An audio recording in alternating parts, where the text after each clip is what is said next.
On October 1st, at 1 minute after midnight, the US government was plunged into a shutdown. The shutdown has continued for a total of 27 days at the time of recording. The Democratic Party, who instigated the shutdown, are calling for more transparency and funding over the Affordable Care Act, also known as Obamacare. This was passed during Obama's government in 2010, with the Republicans hoping to scrap it next year. The fight for both control of the government and for healthcare itself is now on. I'm James Watson, and this is Across the Pond, where we throw light on the stories that matter to you.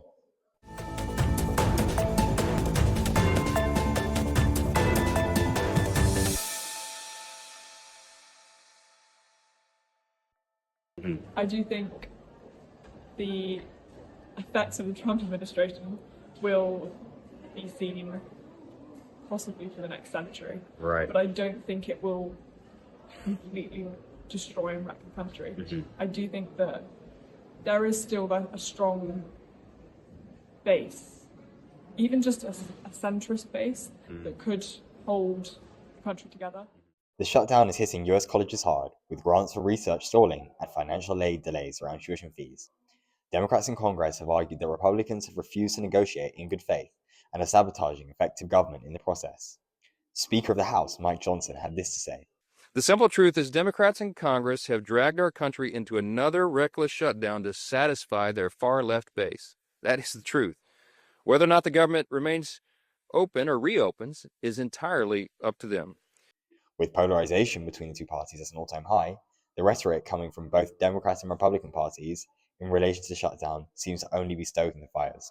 I feel like, mainly Trump is quite, pushing forward quite populism across the USA. So, yeah, there's a huge, government shutdown. It's ongoing. And, yeah, that's the thing mainly that I think the democracy in the USA kind of really, corrupted. So I think that's quite problematic.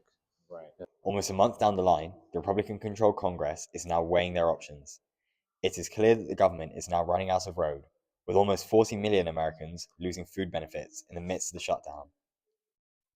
As autumn creeps close to winter, the Trump administration will have to figure out a solution if they want to maintain government reform and execute their financial plan that they have in their sights. This has been one of the first occasions where Democrats have shown a unified resistance to Trump.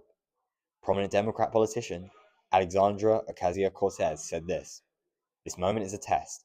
Donald Trump wants us to blink first and hand him over power. We have too much to save to give in."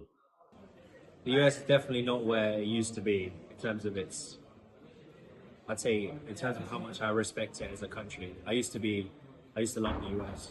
I think it's the classic American dream scenario. It was a place where everyone's dreams would come true and doing what they want to. Now with the current climate, how it's being run, the stuff that's been going on there with violence, gun crime, that kind of thing, I would say it's definitely going downhill. It's not a favorable place to be in. The dividing lines between Democrats and Republicans are drawn thicker than ever.